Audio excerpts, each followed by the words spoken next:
Panthawada હાઈવેથી referral hospital જવાના રસ્તા પર ખાડા પડ્યા, ઇમરજન્સી દર્દીઓને લાવવા મૂકવા ભારે હાલાકી। પાંથવાડા હાઈવે પરથી રેફરલ હોસ્પિટલ તરફ જતો માર્ગ હાલ ગંભીર સ્થિતિમાંથી પ્રસાર થઈ રહ્યો છે। રસ્તા પર મોટા ખાડા પડી જતા રોડની સાઈડ પણ ખલવાઈ ગઈ છે, જેના કારણે વાહન ચાલકો તથા દર્દીઓને અવરજવરમાં ભારે મુશ્કેલીઓનો સામનો કરવો પડી રહ્યો છે। ખાસ કરીને ઇમરજન્સીના દર્દીઓને લઈ જતી એમ્બ્યુલન્સ માટે આ રોડ મોટો અવરોધ બની ગયો છે।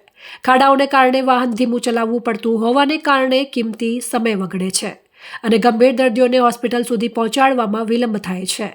સ્થાનિક CHC એમ્બ્યુલન્સ ચાલક ઉત્તમ રાયગોર અને ખાનગી એમ્બ્યુલન્સ ચાલક કીર્તિ પરમારનું કહેવું છે કે અનેકવાર દર્દીઓને ખાડાઓ પરથી પ્રસાર થતા ઝાટકા લાગે છે, જેનાથી તેમની તબિયત વધુ બગડવાની શક્યતા રહે છે।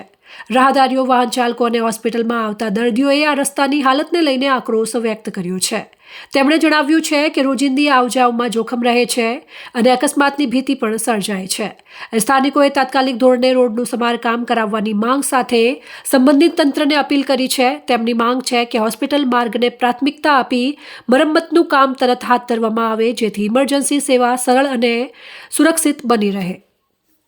અને CHC હોસ્પિટલ પાંથાવાડાથી હાઈવે સુધી જે રોડ છે એમાં ખાડા બહુ પડી ગયા છે, તો સમારકામ કરે એવી મારી વિનંતી।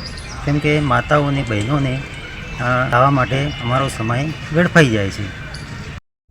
હાઈવે રોડથી સરકારી દવાખાના તરફ આવતા માર્ગ ઉપર મસ્ત મોટા ખાડા પડેલા હોય, અમાને ઇમરજન્સી પેશન્ટો લઈ આવવામાં બહુ તકલીફ પડતી હોય, સગર્ભા માતાઓને લઈ જવામાં તકલીફ પડતી હોય।